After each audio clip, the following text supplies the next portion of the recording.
Okay, I think we're live. I think. Sweet.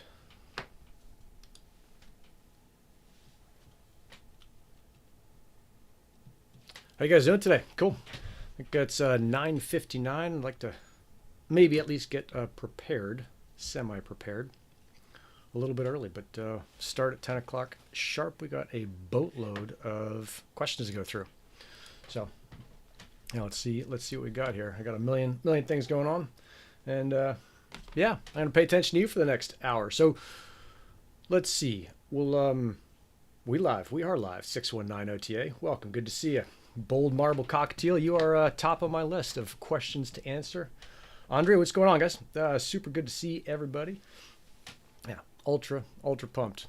So I think I thought I'd start at the beginning. I haven't done one of these AMAs solo before. The last time I did an AMA, I got someone yelling at me saying AMA means ask me anything, not ask everyone anything. So we're doing this one, BLTV, what's up?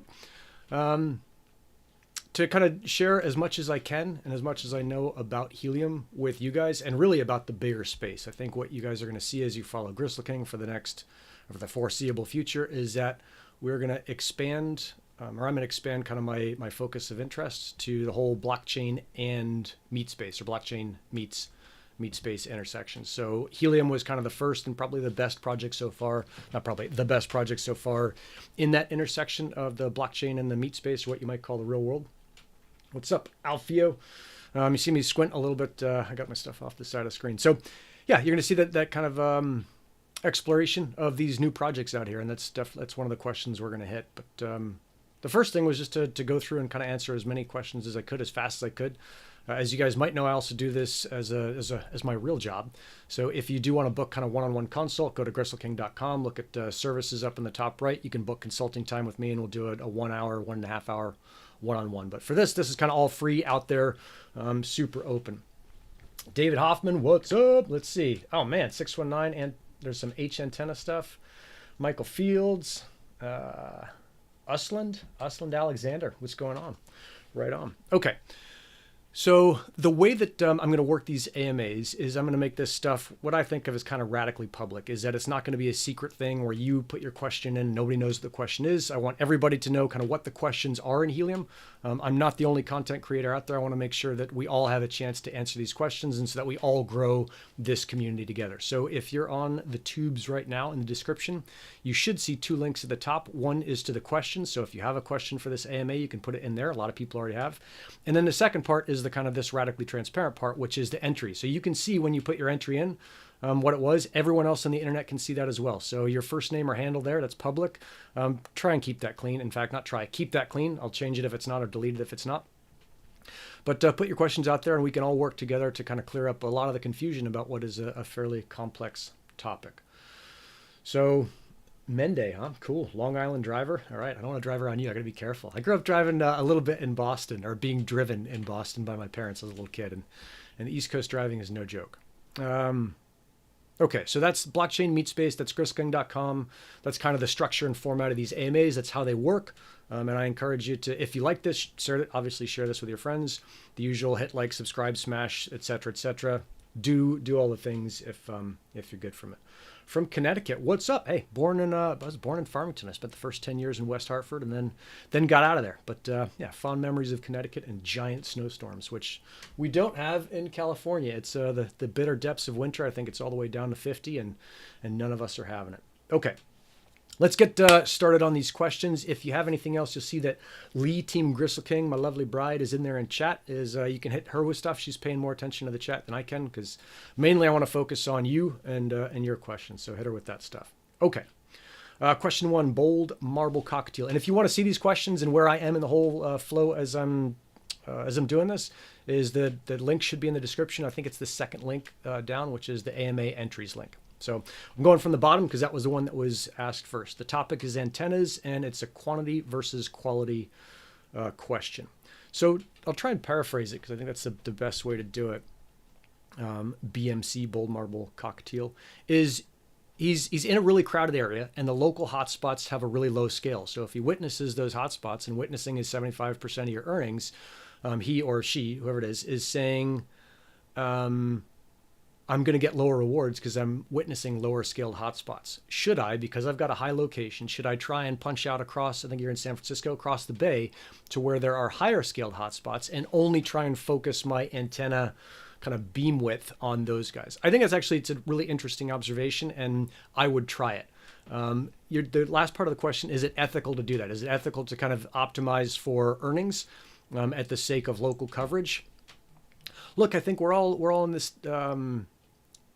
this kind of exploration phase in this blockchain, and really what we're not fighting each other. We're just trying to work the chain as best we can. And so I think there is definitely a limit. Like, you shouldn't be gaming trying to cheat, but I would definitely try and test this out and think about, is this providing coverage to the network? And at the end of the day, the hotspots that earn the most over the longest period of time are going to provide the best coverage to the network. Best coverage is going to be wide, useful, provable, and unique. That WUPU acronym that is over on the Gristle King site. Bigger isn't always better, Mende. So I'll kind of go back and forth between some of the questions and some of the chats. How can you force the update of API reported listen address? I think you can use Neil's HeliumStatus.io page to do that. I don't want to get off track here, but you guys should see the HeliumStatus.io thing in the video. Is you can use that and you can ping your hotspot, and I think there's a force connect over there. Okay, next question. Sean L. from Texas. Off-grid stuff. Can you provide the details of the parts components you used for your off-grid backpack setups? Yeah, all that stuff is open and for free over on the Gristle King website. So go to gristleking.com. In that case, I would look for packable off-grid miners. At the end of this AMA, I'm going to put all of the links in the description so you can find them super easily. But if you want to find it right now, the parts list for the off-grid stuff in general is under the Packable Off-Grid Miners blog post. Now, with these parts lists, I try and put them out there because I had the devil of a time finding parts myself. But I also want you to know it's not a thing where you just kind of go down and hit buy now on each one of those. Part of that is just because things are changing pretty rapidly, and I don't always have time to update those. And part of that is that your situation may be different, is that if you're doing an off-grid in Minnesota, you're going to need a different solar panel setup, battery setup, maybe even insulation setup than I need here in San Diego. So I look at those as that will save you kind of 80 to 90% of the time you might otherwise have spent searching around the internet for a bunch of different stuff. But it's not like this instant, buy everything now on Amazon. Those links are all Amazon affiliate links. I'm doing a little bit of affiliate stuff. So the usual kind of disclaimer, if you're hitting links from Gristle King, I'm probably going to get a small commission from it. Yeah, I think that's the deal there. Okay, let's see. Next one is Monty S. About antennas. Antenna question, strength based on location, how much height matters. Okay, so this is kind of Carl, I see what's going on, dog. I'm gonna get to your stuff. I love interacting with you. Let's see. So for the antenna question, the basics on the antennas is that antennas don't really matter. If you want the quote nicest, and it's not always the perfect antenna, if you want the nicest antenna on the market for current Helium LoRa setups, buy an H antenna, indoor or outdoor, whatever your situation is, and you're done with messing around with antennas. Again, it's not the perfect antenna for every situation. It's just usually the best one. It's also the most expensive. It's $150. You can spend half to a quarter as much depending on where you get an antenna and probably get pretty much the same performance. So you'll see this a lot on the interwebs is people say, oh, I've got this antenna. I switched this out for that, and this is the perfect antenna. There's not a perfect antenna. They're all the name brands are all pretty much the same, and they'll perform pretty close to the same. Now, there are a couple things to think about, and we'll get into that with one of the other questions. But in general, the most important thing you can do for earnings, which is why a lot of us are here, is to be in the right location. Location is going to be 70 to 80% of your earnings. So if this is the way to think about Helium, if you're in it for the earnings game, is you want to be the most flexible and put in the most work and effort on getting the location. And then once you're locked into a location, then all of your effort should go into getting your antenna as high as possible. And then the last thing you should do is worry about what antenna you should have and cables and connectors and all the rest of that stuff. So that's kind of the order of operations and the priority there. Let's see. Andy G, do you think they have lowered the number of challenges we do a day from every 4 hours to every 8? Yeah, I think it's lowered to it's 7.5 hours right now. And that was a recent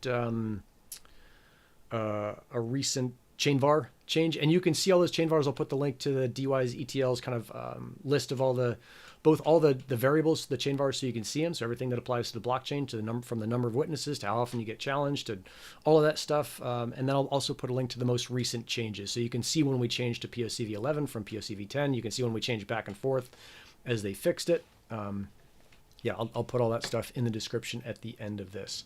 But Monty, for your antenna question, how much does height matter? Once you're locked into a location, the blanket answer, not always correct, is just get it as high as you can. The more correct answer will be to go into a tool like Helium Vision. And I've got a whole course on how to use Helium Vision as a power user. You can go in there and stumble around and pay your $5 a month and do an okay job. It's pretty reasonably easy to use, but there's a ton of stuff that I consider kind of hidden. It's not, it's not secret. It's just harder to find that will help you assess a location. And really the most important part about that is checking different elevations at your location. So seeing, does it make a difference when you're running sims at 2 meters versus 10 meters versus, 40 meters? And that's what will tell you kind of the best height to do at your location. Each time you run a sim costs you a little bit of money, but way cheaper than either putting up a 300-foot tower when it won't matter because you're down in a valley, or putting up an extra high tower when it doesn't matter because you're on top of a mountain anyway. I've got a couple setups on top of mountains that are 2 meters, 6 feet, maybe a little bit more off the ground, but they reach 200 kilometers away. That's because they're getting their elevation from the mountain. So elevation of the antenna in relation to everything else, and really clear line of sight to other antennas is what matters. 619 OTA, I think lightning arrestor is a 0.2 dB loss. It depends on the lightning arrestor. Some of the really high end ones, the Next Tech ones, are like 0.05. They're super expensive. It's like $300 for a lightning arrestor, or which should probably be more accurately called a surge protector. But yeah, standard one, I think the standard is 0.1 or 0.2 is what you put in for loss. Okay. Yeah, Andrew, nice, dude. Thank you for the radio corrections on this and other YouTube shows. I'm not the world's authority on RF stuff. Okay, next question. Tucker Cox 10 on Twitter. Hotspot troubleshooting, and I spend most of my time on Twitter when I'm doing like social interactions. So if you want to hit me, usually that's the fastest place. Although you can see Lee at Team Gristle King is she's my IG queen, so we'll be doing a little bit more stuff on IG there. All right. I've got an indoor SenseCap M1 that I'm wanting to put in my attic. I live in Louisiana, and the attic can get hot during the summers. True fact. How could I make a heat-proof box to put it in? I'm scared the regular indoor enclosure won't work. If you're going to put it in your attic, Tucker, don't put it in a box. It's already protected. There's no reason to put it in a box. If you're going to put it in your attic part 2 in Louisiana and that attic gets hot, don't put it in your attic. I think...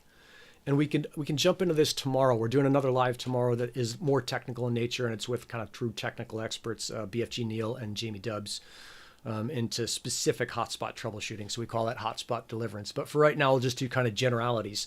I want to say the SenseCaps are temperature sensitive. That's kind of reports in the field from clients. I thought they were built on a Raspberry Pi 4, which is less temperature sensitive, but I could be totally wrong on that.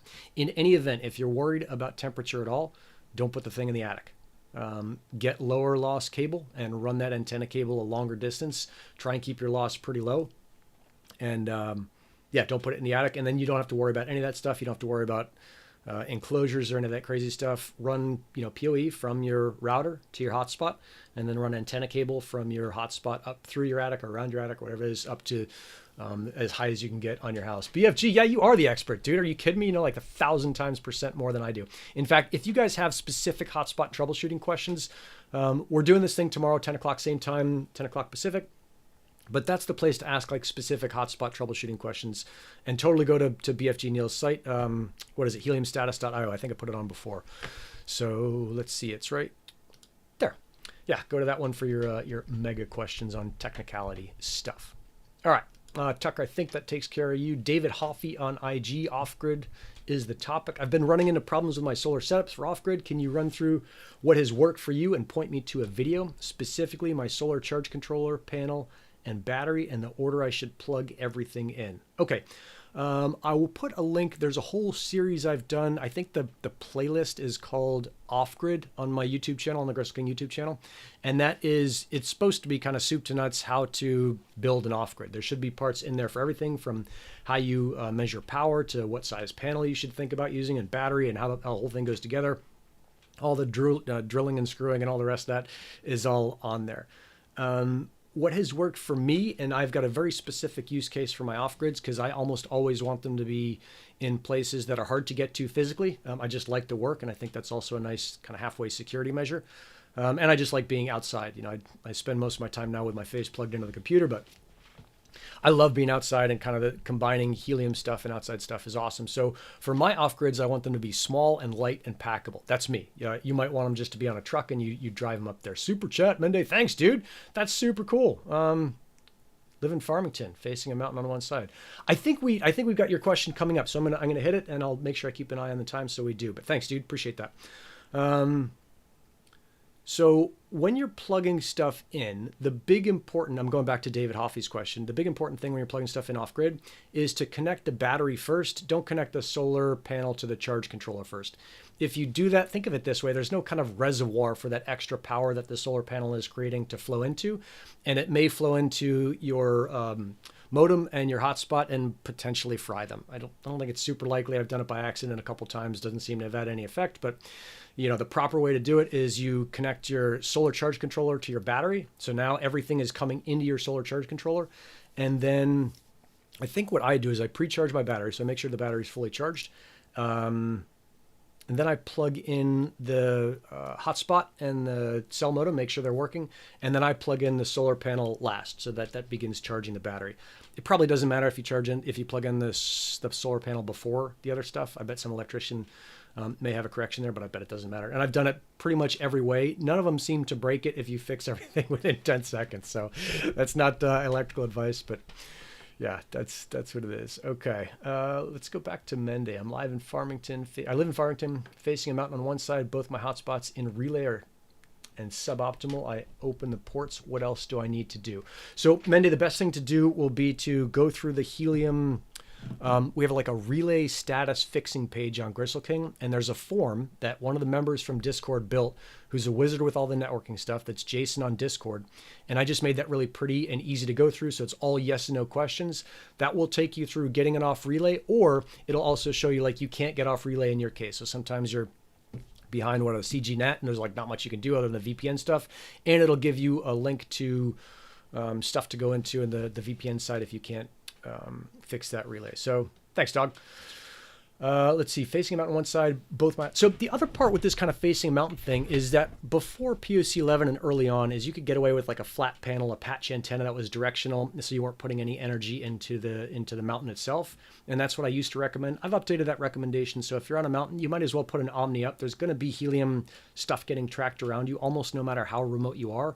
And it doesn't seem to matter kind of practically the gain of your antenna. It's not as if we're seeing in the real world, if you have clear line of sight, that an 8 dBi gain is better than a 3 dBi. And especially after POC V11, where helium has taken all that into account, if you're not properly asserting your gain, you're going to get screwed.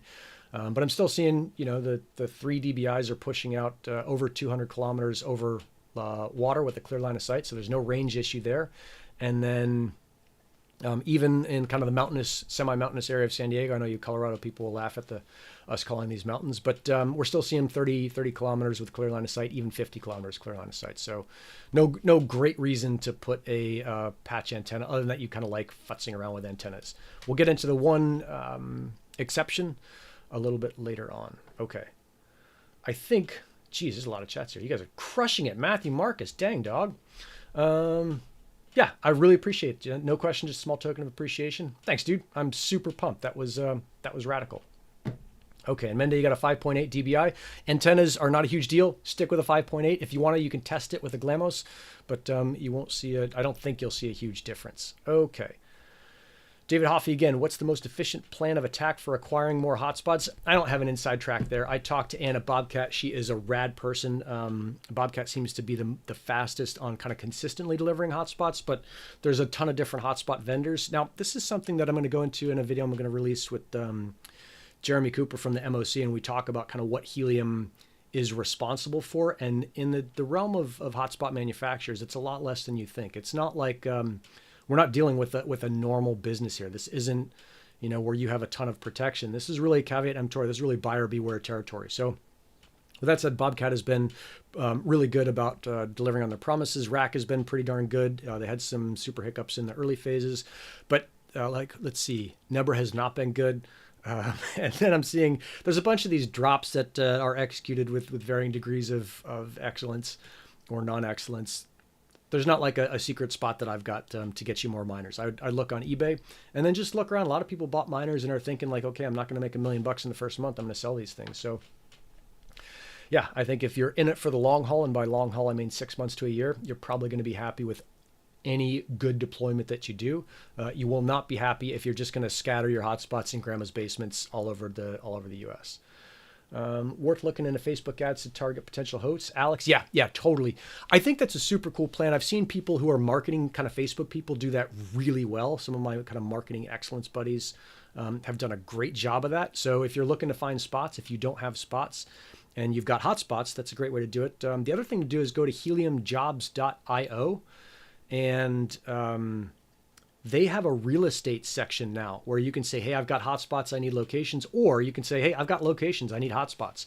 And you can kind of figure out, figure out how to do that. It took you 7.5 months to get your 𝐜𝐴. Yeah, I mean, none of these hotspot manufacturers are fast right now. So sorry, Mon, I don't have an inside line on that. All right, Patrick I on IG. Topic is the network. Is it possible to deploy, let's say, 20 miners in a place where there are no miners yet? And will they keep witnessing each other and getting HNT rewards? It is possible.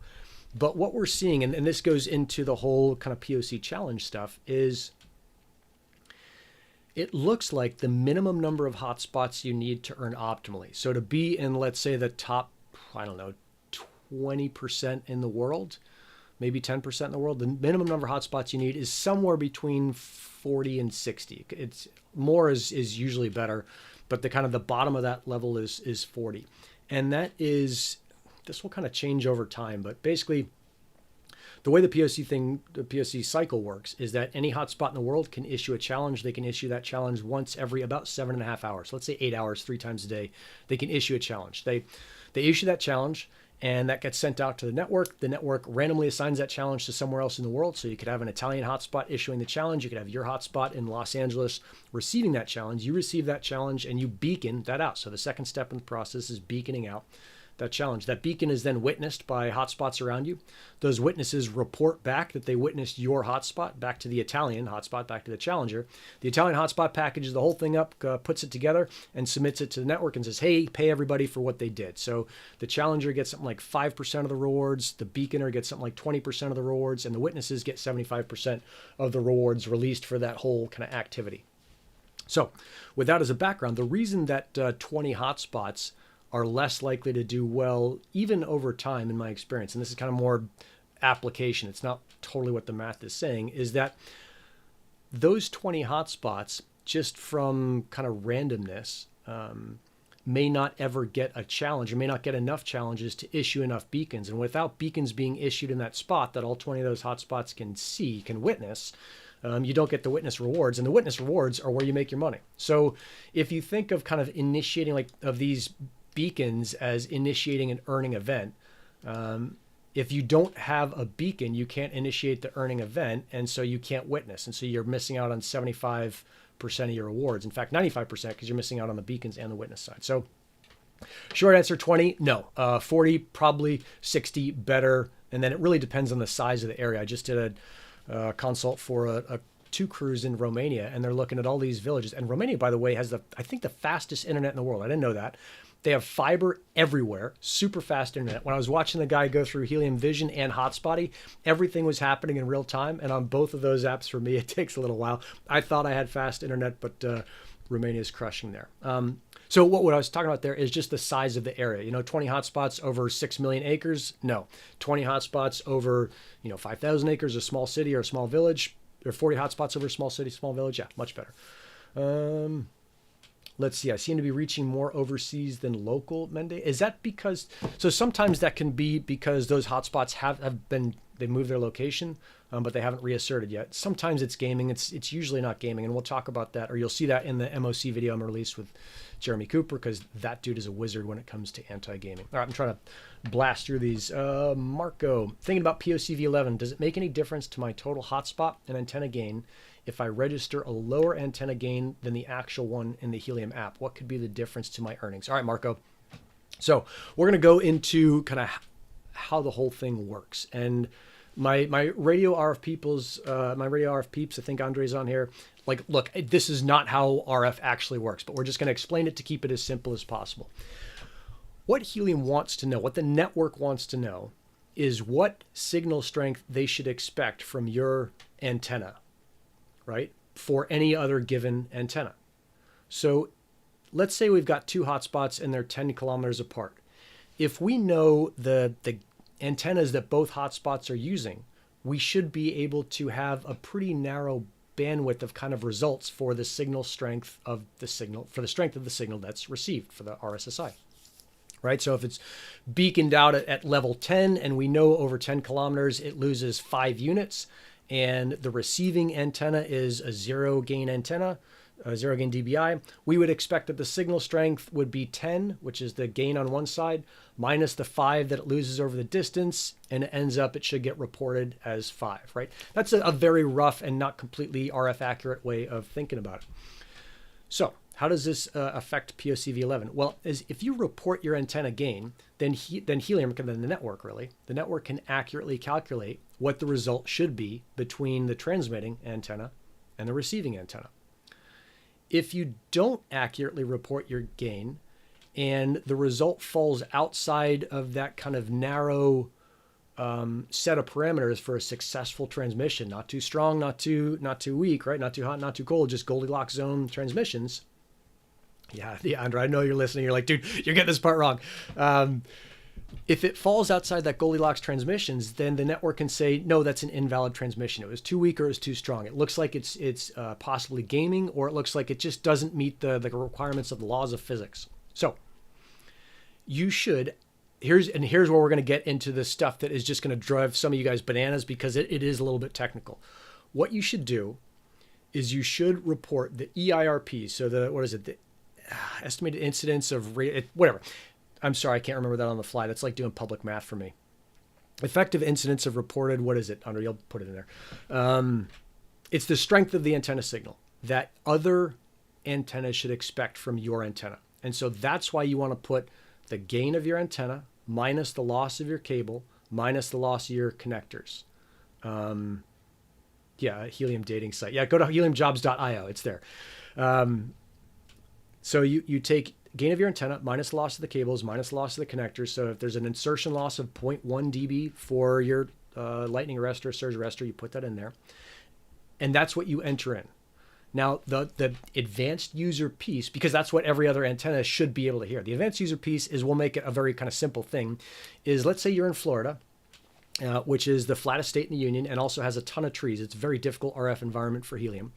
And you've got a house and a tower, and you can't get above a ring of trees around your house. And you've tested, and you know that all of the signals getting through that ring of trees are attenuated or weakened by 1 dB. What I would do is, I would test to make sure that was what was happening. I would include that 1 dB of loss from attenuation from the ring of trees or brush or whatever it is around my antenna. I would include that in my reported antenna gain. Right? So if I had, and I'll make these numbers a little bit crazy, but simple. If I had a gain of 9, so I had a 9 dBi antenna, and I had a cable loss of 2 for whatever reason, say 50 feet of LMR 400. So that's 9 minus 2 is 7, minus 0.1 is 6.9 for the surge arrestor. So I'm at 6.9. If I'm surrounded by a ring of trees, and I know for a fact that those trees attenuate by 1, I would take 6.9 minus 1. I would report a 5.9 gain. Now, that is, I'm not going to say it's pretty advanced stuff because anyone can do addition and subtraction. But that's how I would report my gain, because you really want to report what other antennas should expect to hear from you. And that, at the end of the day, is what you're trying to do with POCV11. Okay, I think that answers most of that question. Let's see, 619 OTA, thoughts when entering in antenna. I'll try to make this so I'm looking at the screen. On the app, you enter in what antenna you have, length of cable, connectors. Yeah. Oh, you must be talking in the chat and I just missed it because I haven't seen every one of those. Okay. Next question, Will. Topic is something else you mentioned in a past video. Advice you got from the old pilot guy. That dude was so rad. That was such a great conversation. I'll never forget that. I'll never forget that tablecloth, that dude and the way he told the conversation. It was the opportunity of a lifetime story. It's on YouTube. I forget the video, but I'll put a link in the notes to it. Okay. either way, what do you think about long-term profitability for hotspot owners and specifically small fleet owners? Also, with plenty of new weeks to come in 2022, are there any other projects that spark your interest? Your content is my hopium. Right on, Will. Okay, so let's talk about what is going to happen for Helium. I think if you're doing a good job, and by good job, I mean finding the right location. So using something like Helium Vision or Hotspotty. I've got a course on how to use Helium Vision. I would take that course if I were you. It's $99. If you get your hotspot stuff right, you'll make that back in at least the first month, or if not less. But I would use a placement assessment tool to get the right location. So if you put it in a good location and you do a good job of installing, by good job, I mean getting the thing up high. So you're in the right place where you can witness a lot of low-scaled miners. By low scale, I mean kind of 0.8 or higher, so 0.8, 0.91. And there's a bunch of them. You can expect to earn back your initial investment really, I mean, relatively quickly, right? We are no longer in batshit crazy days of earning your investment back in 4 days, right? That was spring of 2021. That's not happening now. That's never going to happen again in Helium. But you are in the position to earn your investment back in anywhere from, depending on your placement, 1 month to 1 year. So if you're cool with that, and if you're used to the regular financial world, you know that would be considered batshit crazy. It's super good. You're fine to deploy Helium hotspots. The way I look at it when clients ask me is how many should I deploy? You should deploy as many Helium hotspots as you have great locations. So if you have 10 great locations, put in 10 hotspots. If you got 2 great locations and 6 terrible ones, I would just put in 2. That's just me. What qualities make the best cities to set up hotspots? I bet we can find that on the ETL. And I would ask that tomorrow with Jamie Dubs, because he's way more facile with the ETL than I am. I think there is like a highest earning cities on the DY ETL. I'm not totally sure on that. You might have to look, and that's the etl.dy.org. That's where that is. You can probably find that on your own. You have to sign up with your Google account. If you don't have a Google account, I think you go to data analysis in the Discord, in the Helium Discord, and ask for an account, and they'll hook you up with it. Okay. Back to the question. So are there, that's a Helium opportunity, is right? Good placement, payoff is 1 month to 1 year. If you're cool with that, keep going. I think Helium in the long run is going to go, it's going to be the dominant wireless kind of,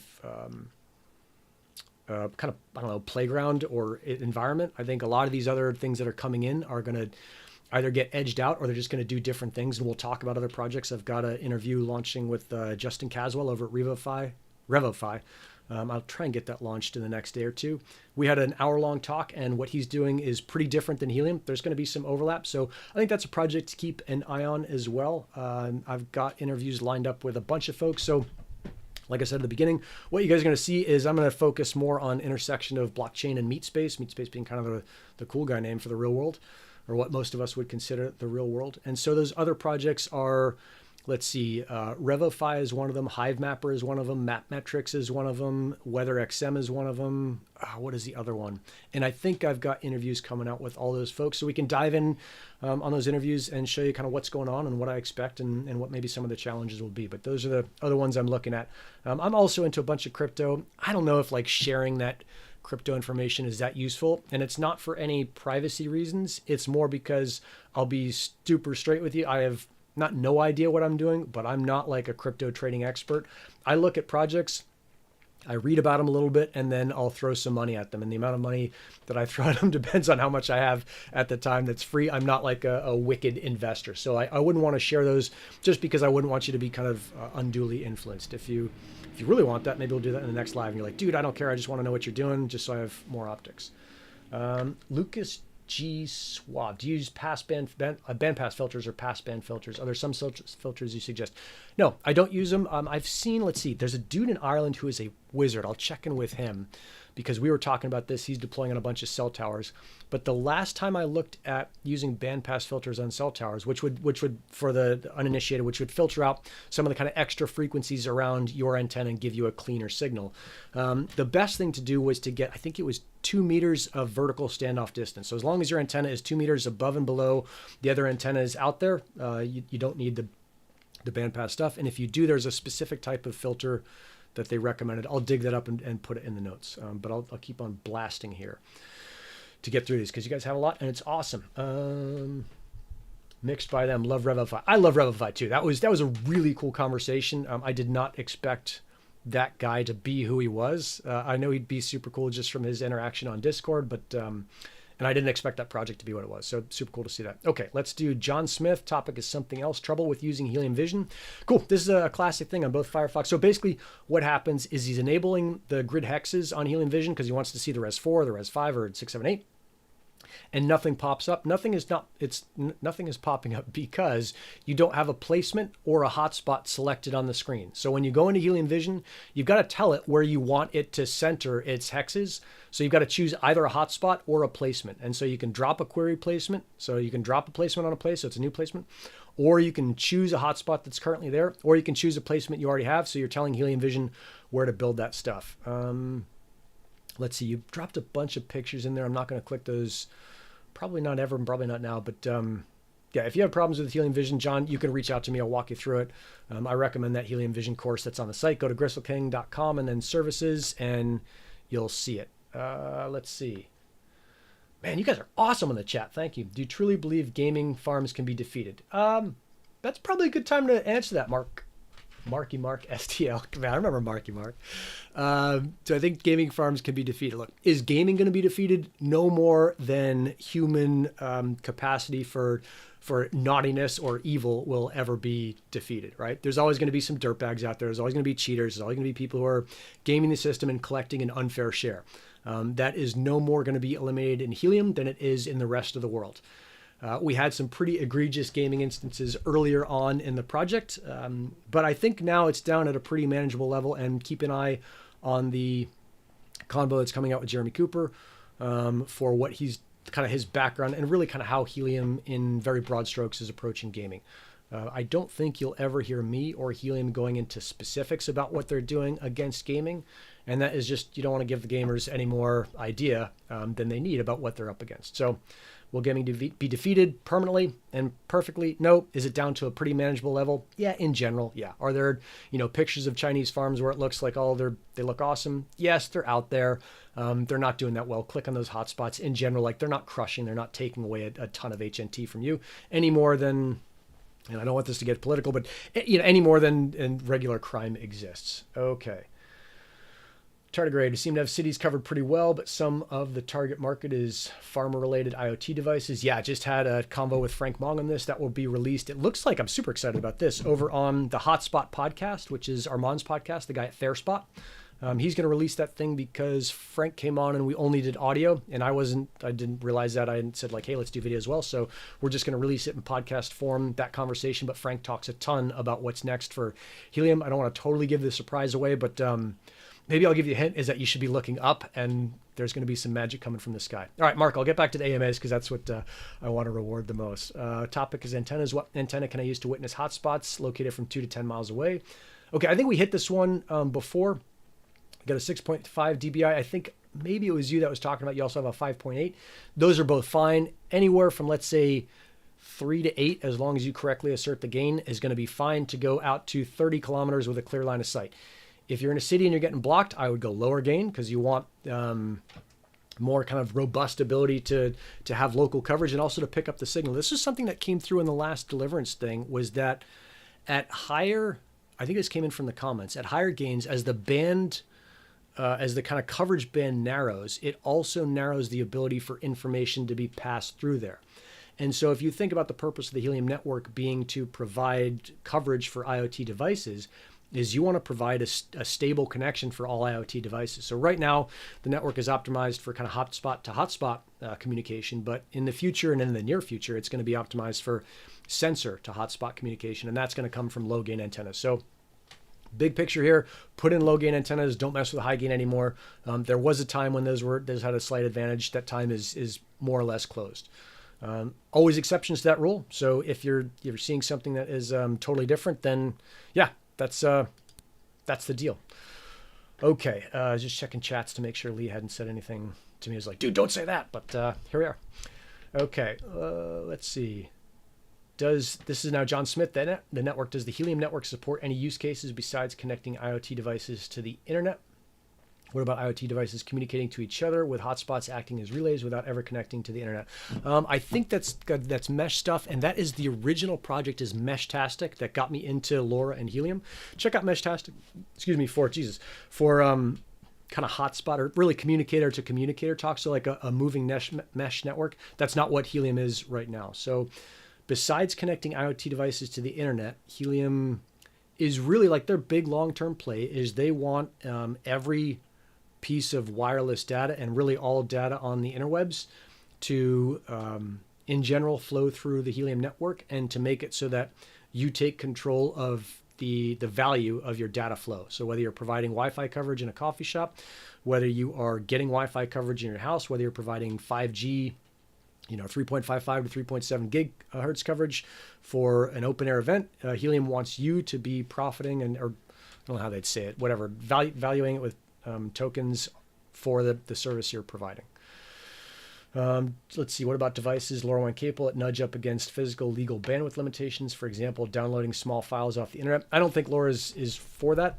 You could mess around with that, but that's not what Helium is doing in the LoRa space. So what Helium is doing and has kind of done so far is they've rolled out LoRa, they're rolling out 5G, they're going to roll out every other wireless thing they can think of, and they're going to roll out every other kind of internet connected thing they could think of. And that's how they're going to do that stuff. Yeah, BFG Neil did talk about that latency. Thank you, 619OTA. Let's see, Dan Lesser, do challenges beacons get impacted by using Ethernet versus Wi-Fi? No, not specifically. It's just that Ethernet is a more stable connection. So more of the challenges and all the rest of it goes through. That whole cycle can happen. On Wi-Fi, one of the things that BFG Neil said on our conversation, which is, I think it's Smashing Relay. It's a YouTube interview I did with them, was he was saying, look, your Wi-Fi skills, no one's Wi-Fi skills are as good as they think they are. The Wi-Fi system in general is not as stable as it should be or you think it is. Don't use Wi-Fi at all ever if you can avoid it. Okay. John Smith, damn dog, you put in a bunch here. What factors would you say help or hurt the adoption of the Helium network for IoT businesses that are already using LoRaWAN? What unique challenges does adopting the Helium network present over private LoRaWAN networks? So what hurts the adoption is when we, by we I mean the entire Helium community, but really I mean the Helium team who is working like the dickens to make this whole thing work for the rest of us.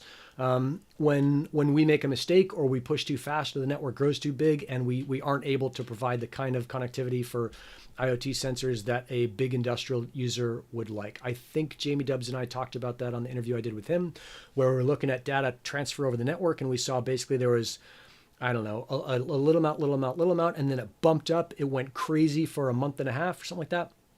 And then we had the network basically go down. So remember that was 1 or 2 days of nothing was working.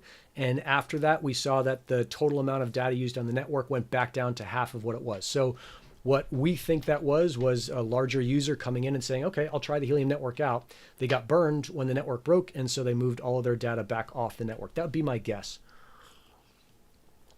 as to what happened there. And that's what hurts the network. What helps it is that, man, you can look at Helium Explorer and see just how big the network is. You can see that you can roam, that Senate and Actility can roam onto Helium.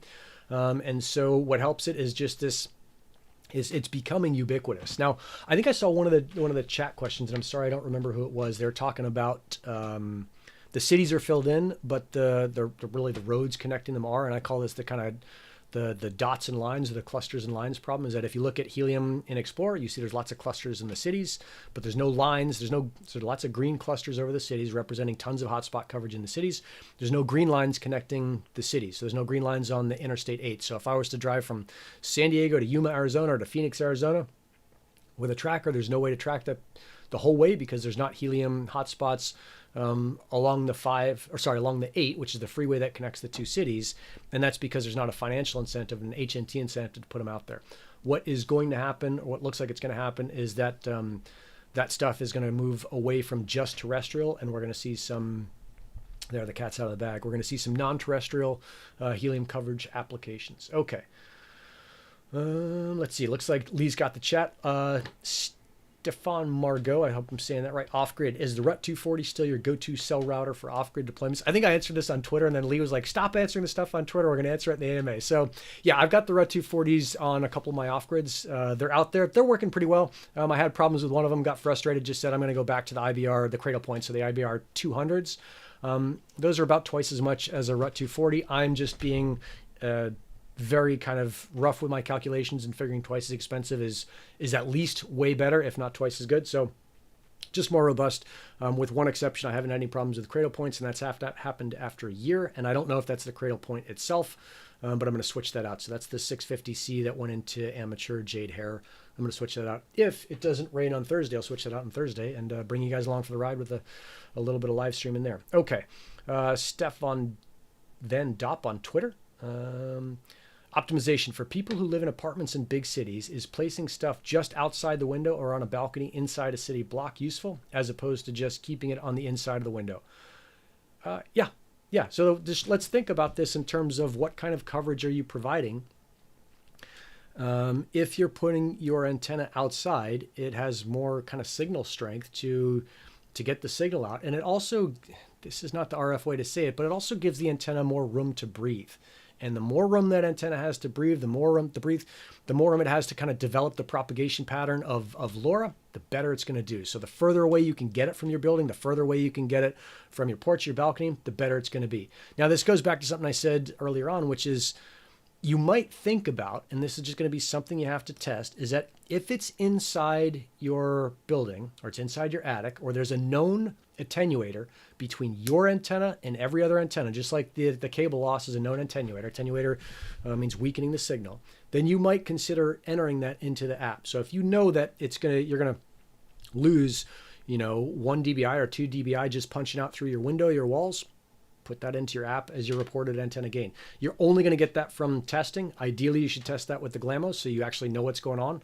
BFG Neil will probably back me up there because we're both 𝗏𝐿𝐴MOS fans. But you could just say, like, I don't want to spend $300 in that thing. I'll try entering in different gains for a week each and see how it's going. And that brings me to a point that I didn't see on here, but I think is really important, is that when you're testing on Helium, the network is growing so rapidly and the kind of problems are so chaotic that it is very difficult to do any kind of accurate and useful test right now, right? So if you go a 30-day test, which is what we'd normally like to see, the network has grown so much in 30 days that the results can be useless. In 7 days, that seems to be the sweet spot. We'll go back to the other end of the non-sweet spot. If you see the earnings are up one day and down the next day, and you think that that's related to an antenna switch, one day is not enough to make a decision on, right? It may just be happenstance. So I think that what you need is somewhere between 3 and 7 days to make any kind of informed decision. The longer you go, the better the decision is going to be. But at some point, that data is going to be colored by the amount of new hotspots coming on the network and the kind of network effects from all that.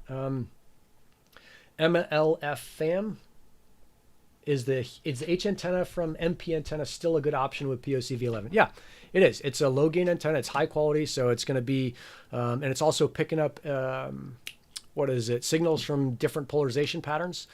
I think it's the best antenna out there. But again, antennas don't make that much difference compared to your location and your elevation. So don't get too wrapped up about antennas. If you don't have the $160 it takes to buy an H antenna with shipping, buy a $70 antenna, or just get your regular antenna outside and up high. That will be what does kind of most of the work, right? All right, John Smith again. Seems many in the community are concerned about geolocation spoofing, which aids in gaming the system without providing any real coverage. Are you aware of any measures being taken and actively worked on to address this? Yes, I am aware of them. They exist. Some super smart people are working to crush that super hard.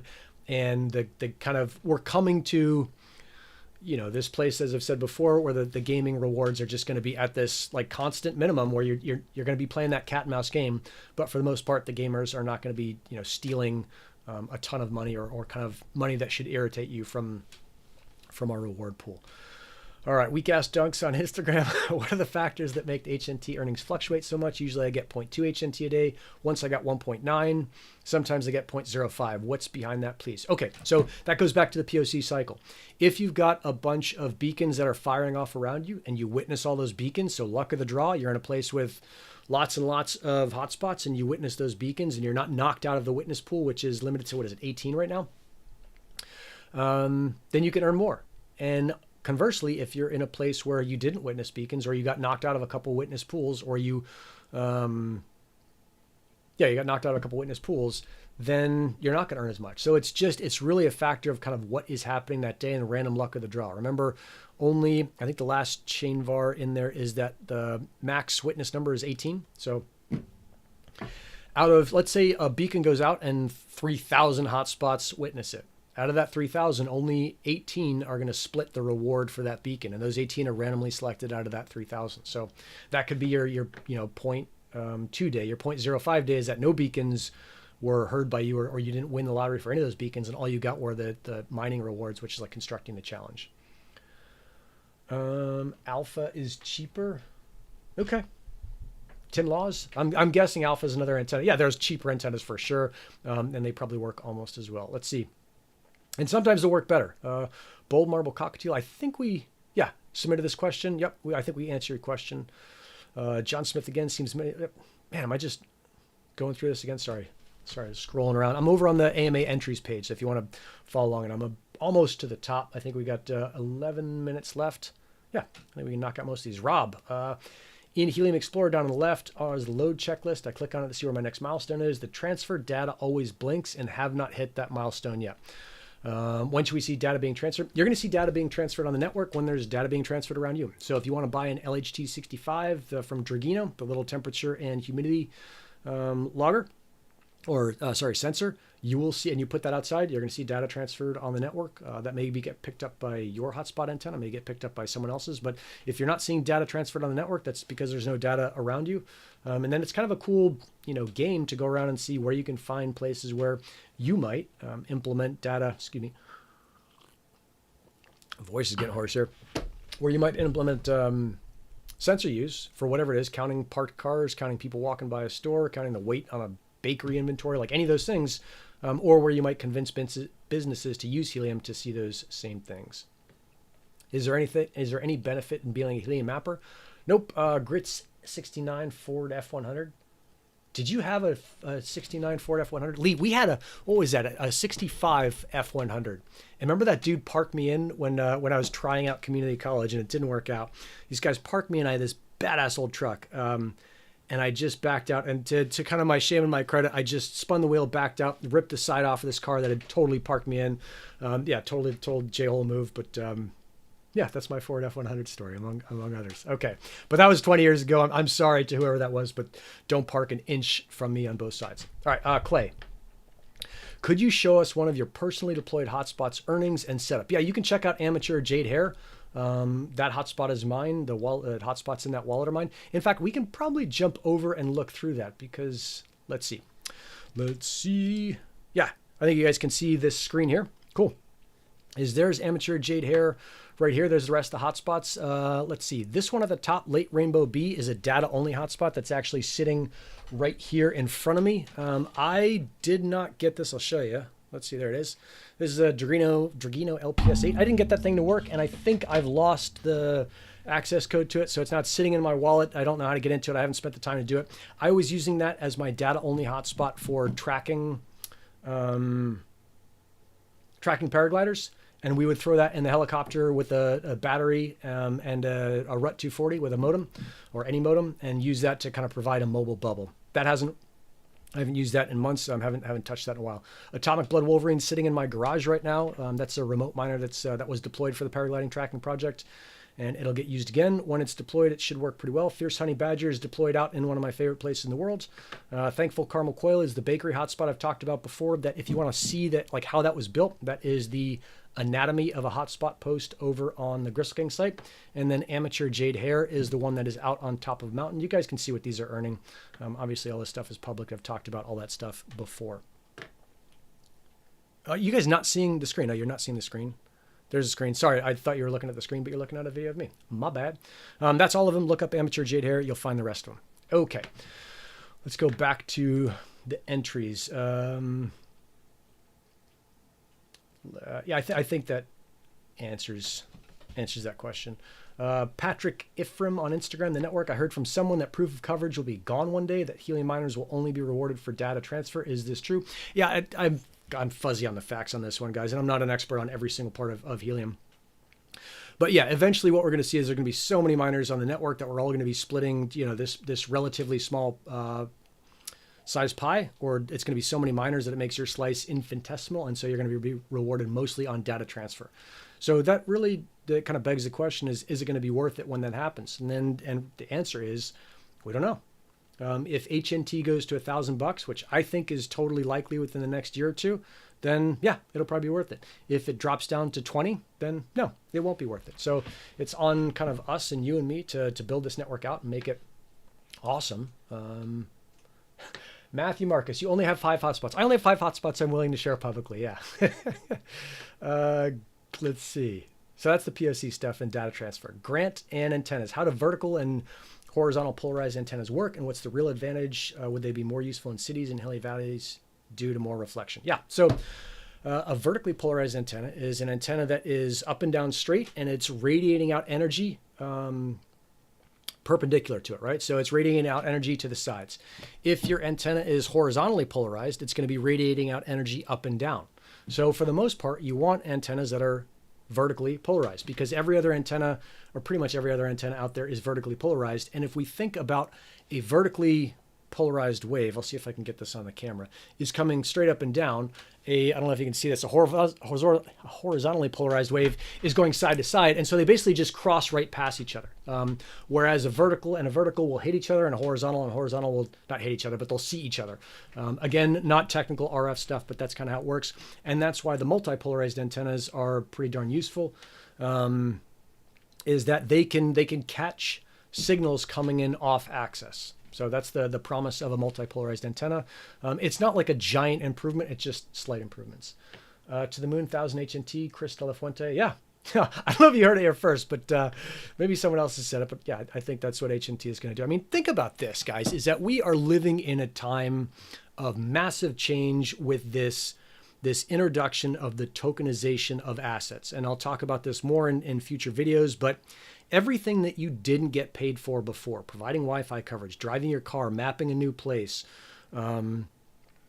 using the internet, providing privacy, providing storage, providing decentralized anything, like you never got really paid for this, is you're going to start to get paid in tokens for that. So whether you're going to the grocery store and picking out the food that you want to eat, is that right now your information is shared, in most cases legally by you, and also in most cases without you knowing it or paying attention to it.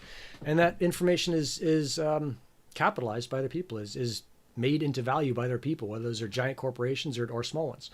And Helium is leading this charge in the intersection of this blockchain and the meat space in the real world to tokenize that data flow, because you should get paid for the information that you're providing to the world. It's your information, and if you give it away, that's on you that you're giving it away. So that's what I think we're going to see, and that's why I think it's going to go to. That's why I think Helium's going to go to $1,000, and I think a lot of these blockchain meat space projects are also going to go to 1,000. It won't happen as fast as the rest of them.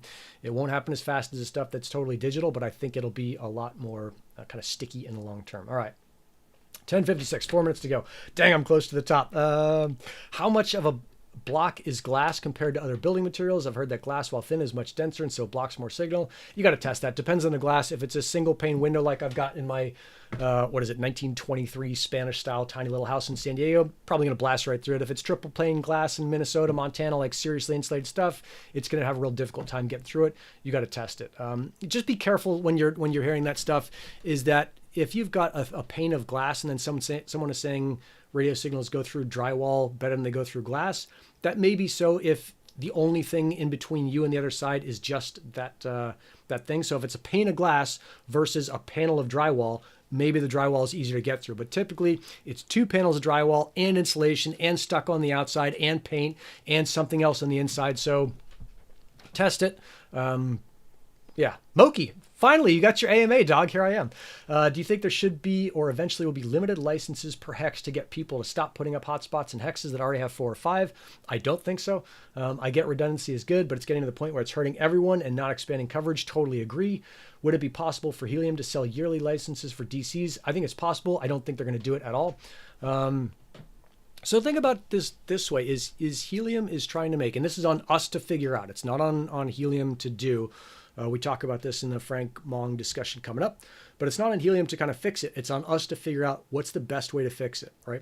This is fascinating. This is amazing stuff. Is the entire reward system right now was built more or less by one person who's a rocket scientist.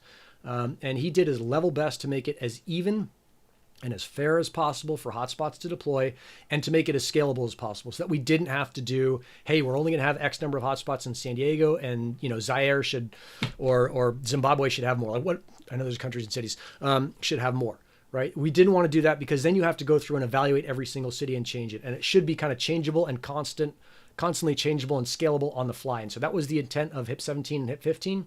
That's what's governing it now. If we want something different, we, the Helium community, is going to have to write a HIP. Someone of us who understands math and density and scaling and boundaries and all the rest of that is going to have to write a HIP to make things better. Helium will not do that. If you think of it too, in this case, is that, let's say you have a license for 4 hotspots per hex, right? And you've got, I think I'm pretty awesome, you've got me, and then you've got 3 dudes who just want to game and earn, like they don't care. They're just going to throw hotspots in and not do a good job. All right. If we're the 4 hotspots in that hex, in that res 7 or whatever it is, and you can't come in, that hurts the network. Because what if you're like me? What if you're doing awesome deployments? What if you're putting towers on your house and making your neighbors ask what it is that you're doing, and running this whole crazy thing? I want more people like that. I want more awesome people in the Helium network doing radical jobs, and those tend to get rewarded the most. The hotspot on my house that is no longer public is doing almost as well as the hotspot on a mountaintop, and that's because I've put pictures of this hotspot up. It's on a 23-foot pole on top of my roof, and it's got an antenna on top of that. Like, I'm doing a better job than the other hotspots around me, and I'm getting rewarded more. And it's like the kind of hard deal. We're at 11 o'clock. Let's see.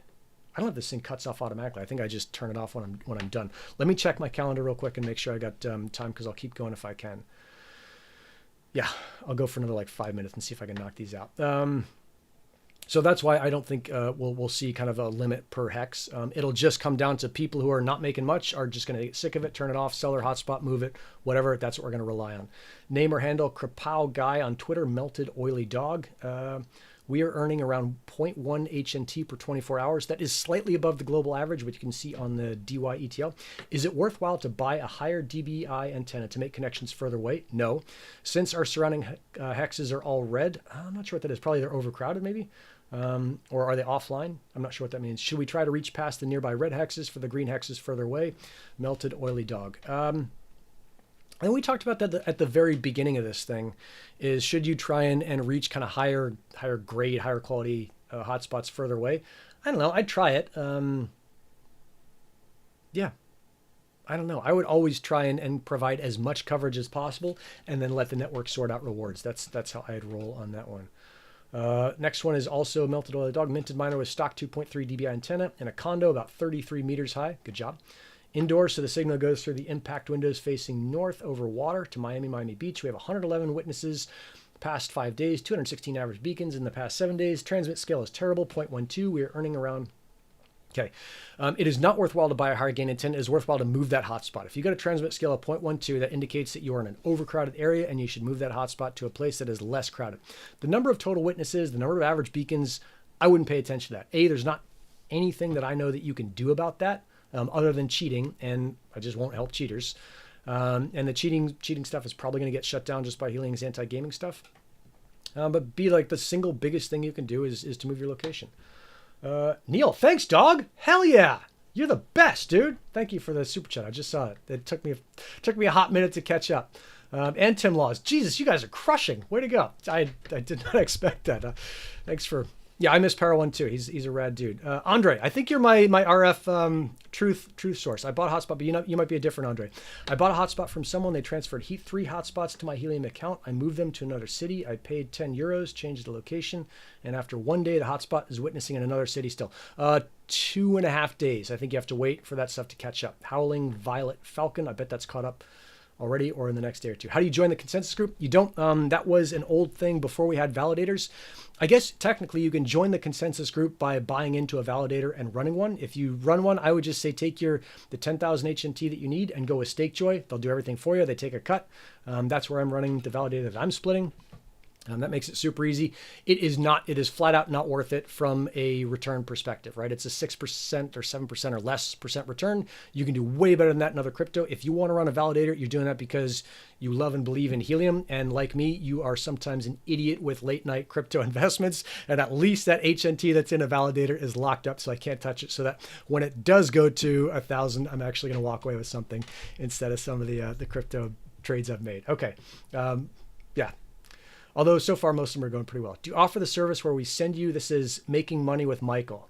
Do you offer the service where we send you our hotspot, you set it up in the best area, and once you make back the initial setup cost, we split profits? Nope, I don't do that. I used to do that. I thought that was going to be a good thing early on, but I don't know. There's something that I just don't like about setting up. It sounds terrible, setting up other people's hotspots physically. I did it once for this guy. I built him an off-grid thing, and it wasn't my cup of tea. He's got it deployed, super good dude. He did a great job with the rest of it with actually deploying it, but I just don't like building hotspots for other people. That's just me. I like doing things on totally my terms. And that is, that's my character flaw. Oh, there is another Andre. Okay, well, I guess there's more. We got 6 billion people in the world. Ken, very technical stuff. Looking for general rules of thumb to use when visualizing RF propagation of the various DBI antennas, especially when it comes to effective range of the common DBI antennas. I think I'm actually a source of kind of misinformation on this one because I drew this drawing. I think I've got it here in my desk in my notebook where it shows a higher DBI, a higher gain antenna with like this really narrow pattern and a lower gain antenna DBI with a really wide pattern. For LoRa, I think it was 𝗪𝐸 guy had a really cool thing on his blog where it showed the first place that the radio waves kind of hit the ground from wherever it was. And even when they were up high with the high gain antenna, it was still within like 1,000, maybe 2,000 meters. So I got to go back and correct that blog post. But the takeaway for antennas is use a low gain antenna up high elevation wise, full stop. That's the takeaway for antennas. You can go as deep as you want into the rest of it. If you just want like the general rule of thumb to crush it, get your low gain antenna up high. Explaining the beacon witness process, how they affect rewards, how their maximums. Like, yep, I think I did that. If I didn't, Ken, then hit me. Dang, I'm almost done. I think I'm going to do it. AZ Pete, Arizona Pete, hotspot troubleshooting. My question is dealing with suboptimal transmit scales. HIP17, resolution 4 shows 0.47, 561 too many. How do I correct this? You correct that by moving your hotspot out of that area. I've got a whole blog post called Why Am I Getting Scaled? HIP17. Look for that on the Gristle King site. Use the search bar at the top. That is gristleking.com. And that explains the whole thing and has a video that walks you through the rest of it. If you want to see, I think the best place for kind of visualizing the resolution you're getting scaled out is going to be Hotspotty. And then if you want to get into the weeds about maybe how you might change that, I think Helium Vision. Both those are great. Andy would like to hear your opinion about 2 antennas, 1 hotspot setup. Man, how do I say that without being not nice? I'll just be honest. I think it's fucking ridiculous. I think it's a waste of time. You can do it. I think that's like radio geekery stuff. And at the end of the day, the thing that makes a difference is the location and the elevation. It's not the antenna. You can do splitters, play with that. That's fun. That's like playing with stuff. That's like toy stuff. That's really fun to do. I don't think it's going to make a difference. I haven't seen it make a difference, and it adds all kinds of complexities in that you don't need to add if you just get a low gain antenna up high. Andy, I hope that wasn't offensive to you. It didn't mean it that way. I get that question a lot, and people want to get deep in the weeds. And I started this whole thing because I got deep in the weeds early on. I bought like crazy antennas and did crazy things with them, and it doesn't matter. I've seen it all. I've seen a lot of it, and it doesn't matter. Low gain antenna up high that's the money shot. Have you experienced cellular sites, base stations affecting hotspots performance? And bandpass filters. We talked about that before. Yes, I have. I think it's a 2-meter vertical offset, and you're fine. Last one, James. I'm gonna sign off after this, but thank you guys a ton for this. Is there a profitable future for miners? California's become saturated. Yeah, there is, but it's not as profitable as it once was. So that's the deal. All right, guys. I'm gonna just blast through the chats and make sure I see as many as I can. Thank you guys a ton for watching this. I went a little bit over time. Yeah, you guys are the best. I really appreciate this. I think what I'm going to do is keep doing these. I'm probably going to skip next week. I'm going to be in Tahoe with family. Maybe I'll get family on there and try and explain helium to them, and you guys can have a good time laughing about that, about my ability or inability to do that with what I would consider more normal people than the rest of us. And then we'll kick off these AMAs again. I've got another one tomorrow for hotspot technical stuff. That's going to be with BFG Neil and Jamie Dubs. That's called Hotspot Deliverance. You can see that on wherever YouTube shows the upcoming live streams. And there are also entries for that as well. The same kind of thing as the AMA entry, like question entry stuff. So we keep everything public so you know what's getting asked. You know all the details. You can follow along if you want. Okay. Neil, thanks for chiming in there. And Bold Marble Cockatiel and 619 OTA and Mende. Like, thanks, and Tim. Like, thank you guys a ton for joining on. I'm sorry I didn't get to the chats all right away, but yeah, super pumped to have done this. If you guys have anything else, run it through the contact page over on the Gristle King site. If you got suggestions for how to make this better, or I guess you can put it in the description in YouTube so we can all see it. I'm all about sharing information and making this this whole network and this whole ecosystem better for everyone. Rock and roll, guys. I am going to sign off. I think I hit the finish button here and we should be done. Oh, no, Kairos. Thanks, Nick and Lee. Will you guys be answering unanswered AMA questions filled out at the site? I think what I'm going to do, I think I got through all of them that I saw today. Maybe I have to refresh it and maybe a couple more. But I think what I'm going to do, Kairos, if that's how I'm saying your name right, is to look at the ones I didn't answer and figure out a way to either answer those in a blog post or point that person to a blog post. That's why when you submit your email, I can just say, hey, go check out this blog post, or answer them next time. So we'll see how the whole thing goes. But yeah, that should wrap it up. And thank you for thanking Lee. She's the person that allows me to get and do all of this stuff. So when you're it's like saying Gristle King's awesome, it's mostly like Lee is awesome and letting Nick kind of do what he wants. All right, guys, I will talk to you later. I'm gonna hit the finish button. Rock and roll. Appreciate you guys being on. See you guys later. Lates.